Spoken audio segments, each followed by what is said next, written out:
crazy things guys will lie about in bed. This is according to a new study from the Sunday Telegraph, and they sampled 1,200 Australians, and guess what they found? They found out that guys are more likely to be dishonest in bed. So what? Wait, that was like your Scooby-Doo impersonation. Okay, so according to the survey, 23% of men admitted faking the big O compared to only 20% of women. What? And then here's some other shocking finds. 25.4% admitted to saying I love you during sex and not really meaning it. This is in opposition to 6.1% of women. 36% of men have admitted to cheating. 6.25% of men said they'd fake tears during sex. This is the same as women. 52.4% of men said they'd faked being in the mood, more than women. And 29.6% of men said sex was a chore, compared to only 14% of women. Thoughts, 5 words or less. Going down under, a chore. We're weak. This is amazing. What? Men? Dishonest? No. How can men fake orgasms? Is that possible, Dr. Drew?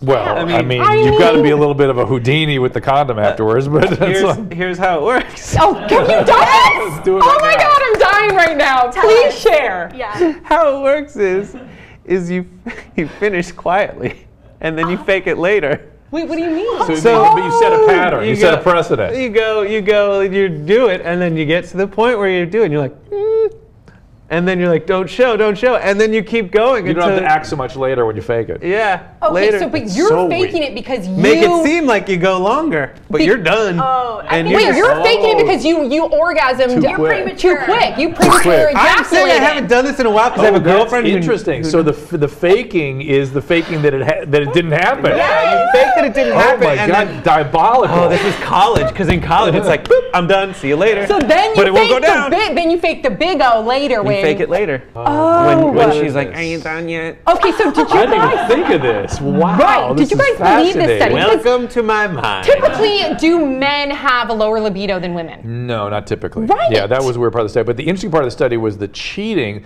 There was a 24% admitted to cheating, but then they had a follow-up that only like 4% were cheating with the person they're with now. Right. Which tells you when they cheat, it's because they're really kind of out of the relationship anyway. Okay. Which I thought was good news. I thought that was good news. Okay, that is good news. And Bree, have you been the one to want more sex or the guy? I have wanted more. That's not true. What are you talking about? Remember when we talked about with Netflix and stuff that you'd rather watch Netflix with your previous relationship? Joke. Oh. Yeah, when it comes to Netflix, I mean, I will choose Netflix.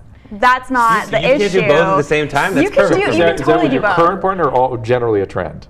Generally a trend. Really? No, My experience with chores is that your mom pays you to do them.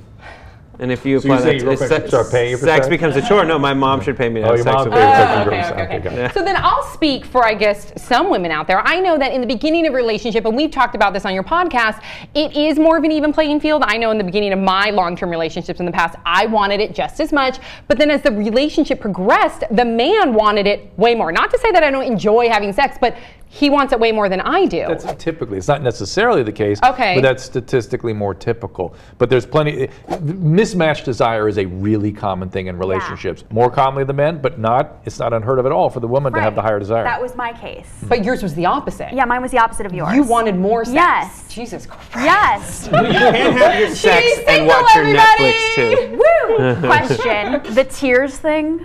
Oh yeah. When I read that, I lost my shit a little bit. Have to say. So wait, who cries during sex? Do you guys never cry cried during sex. They say guys do. That was a shocking number to me. Have you? No, I can't even cry normally. Like, I can't even make real tears ever. I couldn't even fake them. I cried during the movie 42 the other day because it's baseball and guy stuff. It's just impossible not. Like most of the movie. Would you ever fake crying during sex? Or fake tell a girl you love her? No. That made sense to me, that one. Because guys will do anything to keep get the laid. sex going. Yeah, jeez. Okay, so then how do we even the playing field a little bit more? So from the guys on our panel, what do you want more from women? Is it so simple as just... Yes. Well, yeah, kind of. It's pretty simple. It's like, here's the thing, it's like... It's pretty simple. Men are very simple. Women way overthink how men work. Way over. It's a thing to do. Sex is a thing to do. No, but men are like, we're like a hamster in a wheel, you know. And women are like the flight deck of a 747. And every plane is different. Yeah. You can't pilot one and expect to be able to pilot the next one. For me, it's like it's on the to-do list every day. I don't have to do it. But you want it every day. I mean, I remember there was one time in my life where it was like, do you want to have sex now? And I said no. And then that time I cried. Yeah, that's it's like there's something wrong with me. You're getting older. That's what it is. And but like there are times when like my girlfriend will be like, you want to do it now? And I'll be like, yeah, let's do it. I'll get there. Believe me, I'll meet you in the middle. That's such a turn-on for women when guys respond like that too, isn't it? Yeah, whatever. I guess so. Here's the thing. Okay, what I need to get myself more in the mood, like my husband thinks like a boob grab will get me in the mood. That doesn't work. I get more in the mood from like a really sweet, thoughtful action. Like the first thing that comes to my mind is when recently there was a crushed snail in the pathway and he moved it so I wouldn't see it because he knows how much that would hurt my feelings. And I like melted that he was so thoughtful to do that I wanted to jump his bones. You're taking notes, crushed snail, like that, to squish a snail and then move it aside. Don't you dare squish the snail. Don't you dare. Very seldom do I get afraid of you, and it's whenever we talk about harming animals. Yeah, I got upset. By the way, this is a mollusk or a colenterate. Yeah. This isn't even an animal. This is an invertebrate. Whatever. It's sad. It is. So what would get you in the mood? Does a boob grab, like something like this, is that enough for you, Bree? Well, if it's from you, then yes. Otherwise, yeah, I just want to feel like really wanted at the moment, like in every sense. That's what we talked about on your podcast. Yeah. Mine are completely different. Mine will be like, whoa, I love the new swimsuits in this commercial. Yeah. And I'll be like, whoa, let's do it. Like men are like that. But intimate conversation is another good one for women. Yes. Yeah, that's the functional MRI scans show that very clearly. That men, you know, I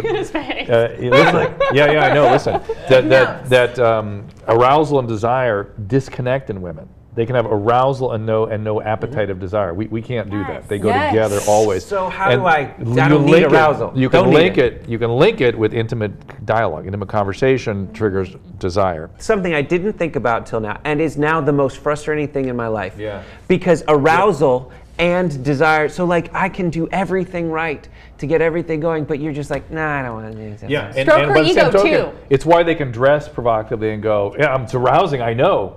For me, God, that's not understanding that the desire, the appetite of desire that's evoked is like problematic. So when you see a swimsuit commercial, appetite, you immediately turn to her and instead of like jumping her bones or the boob grab, say something really sweet and kind, or go do something. Really good in that swimsuit. Yeah. I really desire and am aroused by that swimsuit.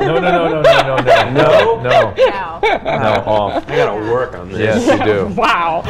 Okay, we're gonna leave it on that note. So what do you guys think about this new study? I wanna hear from the guys, I wanna hear from the girls. Let us know your thoughts in the comment section below, and we'll see you all next time on Pop Trigger.